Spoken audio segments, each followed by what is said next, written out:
Hello बच्चों, आज हम लोग अपने जन ये जंतु विज्ञान में, जीव विज्ञान में जो वनस्पतियों के बारे में वर्गीकरण पढ़ा रहे थे, उसमें लास्ट टाइम में ब्रायोफाइटा के वर्गीकरण में हम बता रहे थे। ब्रायोफाइटा का जब हम वर्गीकरण किए थे तो उसमें 3 भाग बने थे। कितने भाग बन गए थे? 3 भाग। पहला था हिपेटेसी, और दूसरा था आपका एंथ्रोसिरोटी, और तीसरा था मसाई। तो एंथ्रोसिरोटी में जब हम आए थे तो उसमें थोड़ी सी बात रह गई थी, वही बता करके आगे हम मसाई में प्रवेश करते हैं। तो क्या बताना बचा रह गया था कि इनके बीजाणु उद्भिद के संपुटिका भाग में बाहर की तरफ एक सींग जैसी संरचना निकली होती है, हार्न जैसी संरचना निकली होती है। इसी कारण इसे हम हार्नवर्ड्स भी कहते हैं। ऐसा मैंने कल बता दिया था। एग्जाम्पल में एंथ्रोसिरोस को लिया मैंने। किसको लिया है? एंथ्रोसिरोस को। अब अगला आता है मसाई। मसाई इस वर्ग के पौधों को मॉस मॉस भी कहते हैं। एग्जाम्पल है फ्यूनेरिया। एग्जाम्पल है कौन? फ्यूनेरिया।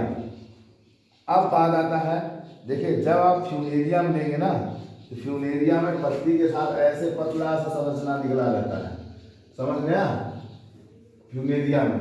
और अगर आप लोग उसमें लेंगे रिक्सिया वगैरह, मार्केंटिया वगैरह में, तो उसमें देखेंगे एक अलग संरचना रहती है। तो रिक्सिया और मार्केंटिया की संरचना आपके फ्यूनेरिया की संरचना से एकदम अलग होती है। सॉरी। और उसके बाद हमारा आता है संघ दूसरा, ट्रैकियोफाइटा। तो ट्रैकियोफाइटा में मुख्य पादप शरीर जो होते हैं वो बीजाणु उद्भिद होते हैं, मतलब स्पोरोफाइट्स होते हैं। और ये जड़ तना तथा पत्ती में आराम से बटे होते हैं, मतलब विभक्त होते हैं। इनकी जड़ और तना तथा पत्ती आपको समझ में आती है। संवहन ऊतक, जिसमें आपका जाइलम और फ्लोएम आता है, ये पूर्ण विकसित होते हैं। कैसे होते हैं? पूर्ण विकसित होते हैं। युग्मकोद्भिद का आकार जो होता है वो अधिक बड़ा होता है। गैमेटोफाइट का जो आकार होगा वो थोड़ा सा बड़ा होगा, तथा पीढ़ी एकांतरण का गुण भी पाया जाता है। अब आता है कि इस ट्रैकियोफाइटा संघ को हम कितने भागों में बांटते हैं। तो ट्रैकियोफाइटा संघ को उपसंघ को ट्रैकियोफाइटा संघ को 4 उपसंघ में बांटते हैं। और ये 4 उपसंघ में है आपके साइलोप्सिडा, लाइकोप्सिडा, दूसरा दिख ही रहा है, तीसरा स्पिनोप्सिडा, और चौथा टेरोप्सिडा। ठीक है, फिर से ध्यान से देखिए कि ट्रैकियोफाइटा संघ को 4 उपसंघों में बांटा गया है। पहला है साइलोप्सिडा, दूसरा है लाइकोप्सिडा, तीसरा है आपका स्पिनोप्सिडा, और चौथा है टेरोप्सिडा। अभी हम पहला शुरुआत करते हैं, जिसका नाम है साइलोप्सिडा।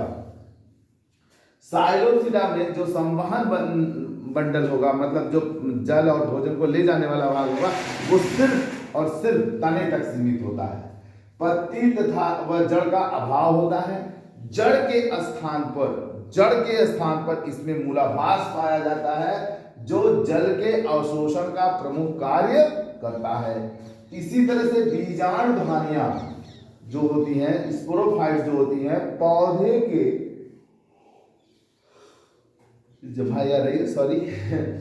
बीजाणुधानियां परिपक्व शाखाओं के अग्रभाग पर उपस्थित होती, मतलब पौधे का वह शाखा जो ज्यादा परिपक्व होता है, उसके शीर्ष पर ये स्पोरोफाइट्स पाए जाते हैं। ये सम बीजाणु होते हैं। कैसे होते हैं? सम बीजाणु। एग्जाम्पल है साइलोटम, दूसरा है मेसिप्टेरिस। उपसंघ सेकंड लाइकोप्सिडा में हम लोग इन्हें हम क्लब मास भी कहते हैं। ये बीजाणु भी होते हैं तथा इनमें जड़, तना तथा पत्ती उपस्थित होती है। पत्तियां छोटी होती हैं, सरल होती है, साथ ही में इनमें जब संवहन ऊतक भी उपस्थित होता है।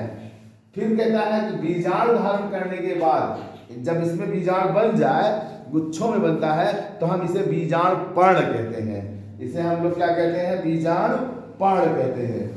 बीजाणु पर्ण कैसे बनते हैं आप देखेंगे, जिनको हम लोग स्पोरोफिल्स कहते हैं। कैसे बनते हैं? गुच्छों का समूह होता है, स्पोरोफिल्स।